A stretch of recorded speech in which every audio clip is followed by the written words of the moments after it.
Welcome to English class.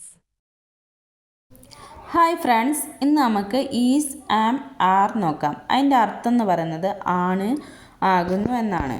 ഈൻ്റെ കൂടെ ആം use ചെയ്യാം. He, she, ഇറ്റിൻ്റെ കൂടെ ഈസ്.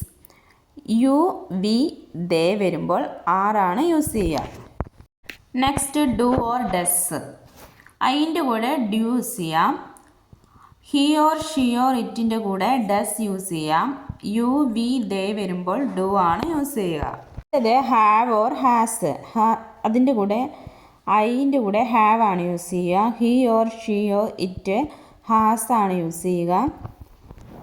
പിന്നെ യു, വി, ദേൻ്റെ കൂടെ ഹാവ് ആണ് യൂസ് ചെയ്യുക. Was or were. ഐൻ്റെ കൂടെ വാസ് യൂസ് ചെയ്യാം. He or she or it വരുമ്പം വാസ് യൂസ് ചെയ്യാം.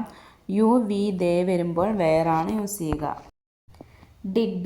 ഡിഡിൻ്റെ കൂടെ ഐൻ്റെ കൂടെ ഡിഡാണ് യൂസ് ചെയ്യുക. ഹി, ഷീ, ഇറ്റിൻ്റെ കൂടെ ഡിഡാണ് യൂസ് ചെയ്യുക. യു, വി, ദേ ഡിഡ് തന്നെയാണ് യൂസ് ചെയ്യുക. അടുത്തത് ഹാഡിൻ്റെ കൂടെ ഐൻ്റെ കൂടെ ഹാഡാണ് യൂസ് ചെയ്യുക. ഹി, ഷീ, ഇറ്റിൻ്റെ കൂടെ ഹാഡാണ് യൂസ് ചെയ്യുക. യു, വി, ദേ അതിൻ്റെ കൂടെയും ഹാഡ് തന്നെയാണ് യൂസ് ചെയ്യുക.